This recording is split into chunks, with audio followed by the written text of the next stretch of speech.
Hello YouTube, this is OJ Cubing and welcome to Modding for Beginners. In this episode I'm going to be showing you how to make an octagonal barrel. This is it in its mostly completed form. I've cut everything, I filled everything in, and it works like an actual puzzle, as you can see. But I haven't sticked it up yet, and that's because I'm going to be making it into a Fisher cube later on. But yeah, let's go on with the tutorial. For this mod, obviously we're going to need a 3x3. The 3x3 I have here is the YJ Guanlong, and this is basically one of the cheapest speed cubes you have on market. But really, I think this mod works with any sort of speed cube or any Rubik's cube, as long as you can take the pieces out. And you may need to take off the center caps and unscrew it to do that, but as long as you can take it apart, then it is a cube that should be good for modding. And also, I wouldn't recommend using stickerless cubes because you're going to need to sticker them afterwards, and it's not going to work if your pieces are already coloured. You might want a second Moyu Guanlong, and this is just in case any of your pieces break and don't go so well during the modding. You have a spare pieces cube. This isn't necessary, but I would probably recommend it if you're just starting out and you're not so used to it. Or maybe you should just buy it after it goes wrong, just in case you don't actually need to buy it. You're also going to need a screwdriver, and you're going to need a hacksaw. Well, I got a handsaw here. If you have one available to you, then I would definitely recommend using a bandsaw, which is basically a saw that goes up and down on the table and you can just sort of pass it through. But I don't have one of them, and this is modding for beginners, so I've got a regular old handsaw. It's just anything that can cut through plastic, basically. And lastly, you're going to need something called milliput or something similar. It's basically an epoxy resin. I'll leave a link to my unboxing of this where I show how it works. This is basically going to be used to fill all of the pieces where we've got holes, because all of these pieces are hollow and we're going to be cutting them up. And one final thing is you're going to need some kitchen roll or toilet paper or tissues or whatever like that. And that's going to be used as another filler for our pieces, so that we don't have to waste using the milliput, because we don't need to fill the entire thing. We only need to cover the surface. So we're going to scrunch some of this up and try and put that inside. So anyway, let's get started with the tutorial. So the first thing you're going to want to do is you're going to take your Rubik's Cube and pop all of the center caps off. And this is so that we will be able to tighten up the puzzle. And the reason we're going to tighten the puzzle is because, as you can see, it's quite loose. And if we're making cuts into it with a saw, we don't want it to slip and go the wrong way. So we're going to take all of these center caps off. One more left. There we go. We're going to get our screwdriver, and we're just going to basically tighten them until pretty much they can't go anymore. So there we go, these are all nice and tight now. Not such a speed cube anymore, is it? But it's fine because we can loosen them off later on. So for now, we're just going to pop all the center caps back on. Okay, so now what you're going to want to do is want to mark onto your cube where you're going to be cutting. I'm going to use just a normal red felt tip. And what we want to cut for the octagonal barrel is basically a diagonal line along here. So it doesn't need to be too neat or anything. We just need to have a rough line. It doesn't matter that we're drawing on the stickers because we're going to be re-stickering the cube afterwards anyway. So there are the cuts we're going to need to make. Let's go out onto the workbench outside and we can start cutting the puzzle. Sorry for the poor lighting in here, guys, but we're now in the garage and we're going to start sawing the Rubik's Cube where we've marked it. Remember to wear safety goggles for this bit. Always stay safe. Try not to saw your hand off, I guess. But anyway, we're just going to start cutting through this now. Okay, so I've cut through the first corner now. It's got quite a few bits of dust on it, and as you can see, I haven't quite cut it perfectly diagonally. That doesn't really matter, because what we're going to do after we've got it all with the milliput up and stuff is we're going to sand it down so that it's exactly into the right shape. So it doesn't matter if it's not perfect at the start. But anyway, let's get on now with the edge piece that's coming up. So as you can see now, the corner has roughly been cut in half, all down that slice. It still needs some polishing up to do, but hopefully we'll be able to get that done when we sandpaper it later on.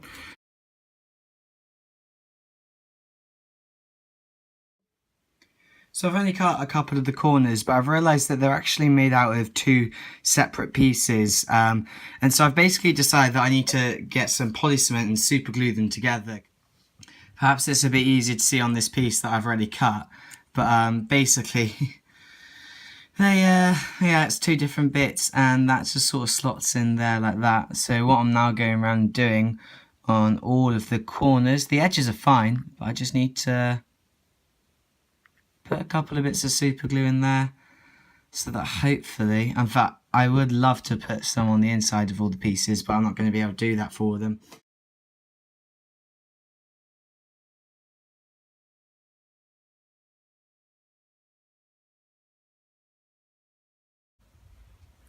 Okay, so there you can see I've lopped, oh sorry, I'm in the lighting.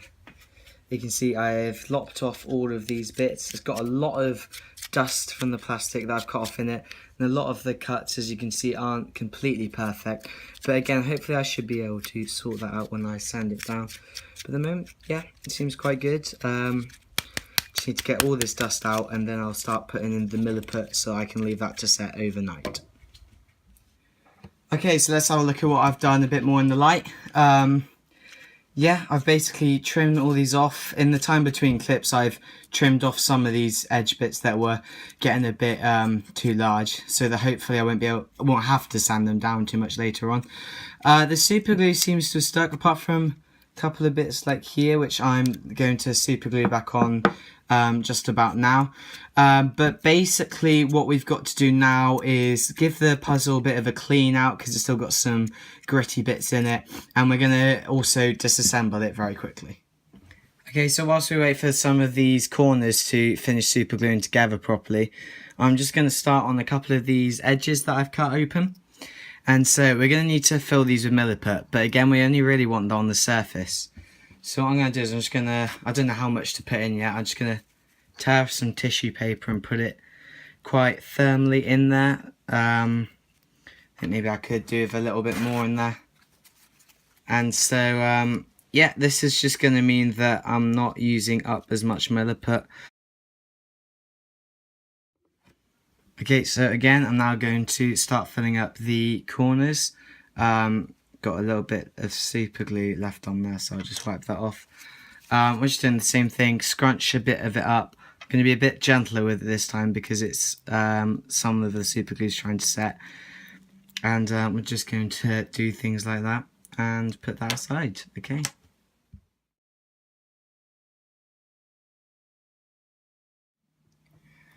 Okay, so now what we're going to need to do is get our milliput, and we need to mix up some of this so that we can use it in our bits of cubes. Let's try and get that out.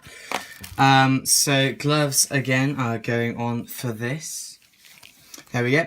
And so I don't really know how much of each bit I'm going to need, but I do know that we need 50-50 between the two parts. So I'm going to try, let's say, this much just for now. And it doesn't really matter if you make too little, because you can always just make some more up.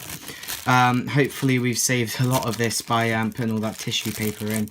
That's all I can say on the matter, really. Let's just try and make sure we get equal sizes of these two. I think about there should do it. Just put it there, and again we're just going to mix these two together for probably around about 2 minutes, or basically until these have formed one sort of solid lump.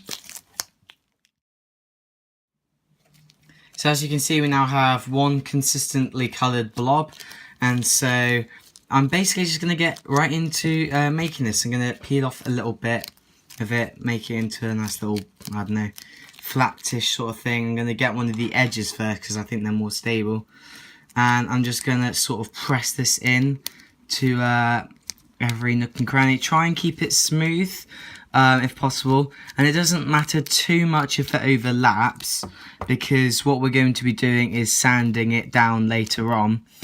but you do need to make sure that it doesn't go inwards, because then you haven't got enough of it and it's basically not going to do the job. Have actually got a little bit too much here, so I'm going to peel a little bit off. But yeah, that seemed to be the right amount to use for this edge, at least. I don't know how well you can see it because my lighting is terrible at the moment. It's quite late in the evening. But let's just try and get an up close on this. As you can see, that is one edge piece, and that is ready to, well, to dry down at least. So I'm going to leave that at the side here. It's going to fall over. Let's get started on the other pieces.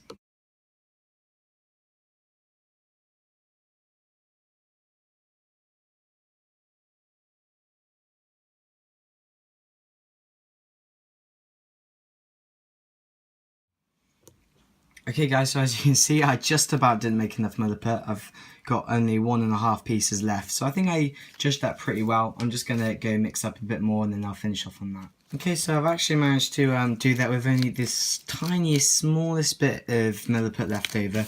So I really no clue what I'm going to do with it. Might just make it into another little ball.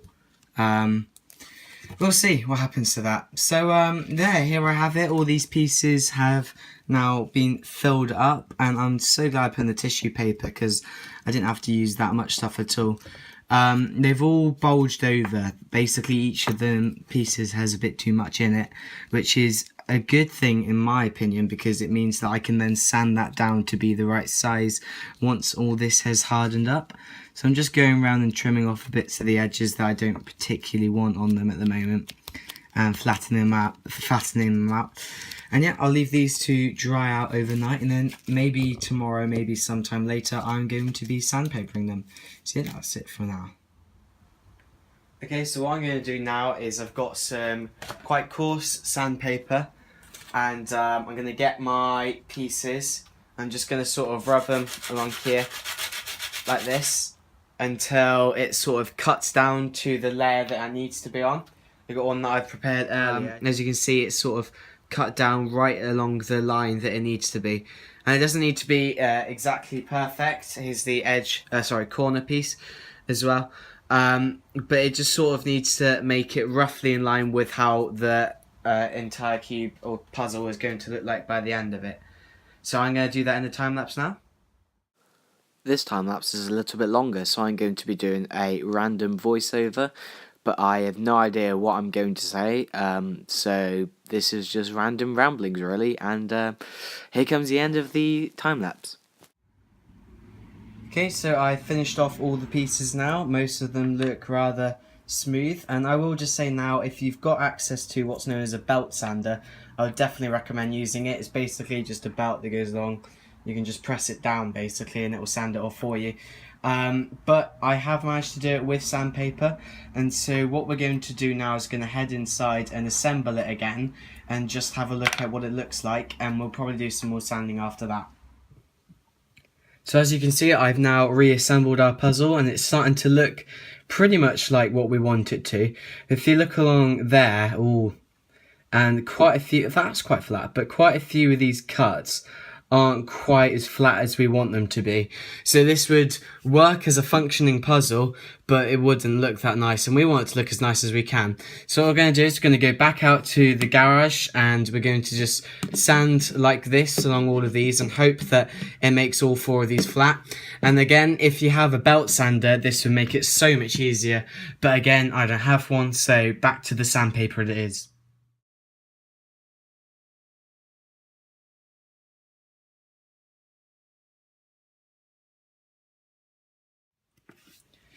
Okay, so this is the puzzle now. As you can see, the these corner edges and stuff are much flatter. The thing I would say is there are pieces like this one here and this one here where I've put the tissue paper too far up, and so when I cut it down and sanded it, there's actually no milliput there. It's a bit squishy, so I might see whether I can carve that bit out and remake it. So as you can see here, I've sort of carved out that little bit where all the tissue paper was showing, so that I'd be able to refill that in with milliput. But the problem is I tried to do that with this piece here, and I basically pulled out the entire thing. As you can see, I was trying to pull out this tissue, and pulled off the entire milliput sort of filling. And so I'm going to have to redo this one, and I'm going to fill in that little hole there. The moral of the story is don't use too much tissue paper. And yeah, make sure it doesn't come too close to the surface when you're about to sand it down. So I gotta do that now. Okay, so I've refilled in this piece and I filled up that little hole there. So I'm going to leave this to dry again, and then I'll get back out to the sander, make sure everything's back to normal, and that should be fine. So guys, I've patched up those couple of pieces and now the puzzle is pretty much complete. So after this you will need to sticker up everything. Well, first of all, you got to spray paint it in black, but I'm not going to do that yet because, as I said, I'm going to make this into a Fisher Cube. And so you can check link in the description when it's up of the tutorial for that one. But basically, if you've got lots of black marks on these, you're probably going to want to remove these stickers, especially like that one and that one. They definitely need to go. I'm going to be removing them all anyway, but if you want to, you can keep these ones. In terms of the corners, there are 3 different ways you could sticker them. One is to have them half green and half orange sort of thing. The other one is to have all of these totally green and all of these totally orange sort of thing, like that. Or if you want a really fancy method, then find 4 new colours and sticker those ones with it, and that will make it have a unique sort of solving pattern which you can try and figure out. And I think that's the best one to do because it makes it a bit more fun, and that's called the 10 colour octagonal barrel. So I've just realised I haven't actually shown you guys the cube, well, not cube barrel, actually working. That's because I've tightened all these layers up so much that they basically can't be moved, so that it wouldn't move whilst I was modding it. So I'm going to loosen these off quickly. So that I've loosened all the layers off now, I'm going to do a quick little T-perm. It does turn well, I have to say, but that's just because of the internal mechanism really. And it doesn't really scramble that well, seeming it's not a fully finished puzzle in terms of stickers and stuff. But one thing I have remembered is you need to wash this out before you give it a go, because you can't really see inside there, but there's dust literally all inside. And so if this was my finished puzzle, I would definitely recommend washing all the pieces out and being all nice and friendly with it or stuff. I don't know. But yeah, this is the end of the tutorial now, so I hope this helped you. I hope your mod went well. And please join me for the next part where I turn this baby into a Fisher Cube.